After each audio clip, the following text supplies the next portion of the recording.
లేని వెన్నెలంత నేల మీదకొచ్చినట్టు నువ్వుంటే చూడవా.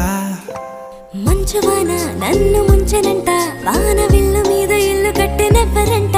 ఈ లోకమంతా నిన్ను చూసినంట, ఏ దిష్టి నిన్ను తాకకుండా ఇంటిలోన దాచుకుంటా. రంగు రంగు తారలన్నీ తొంగి తొంగి ఒక్కసారి చూస్తున్నా ఏంటిలా. ఆ పైన లేని వెన్నెలంత నేల మీదకొచ్చినట్టు నువ్వు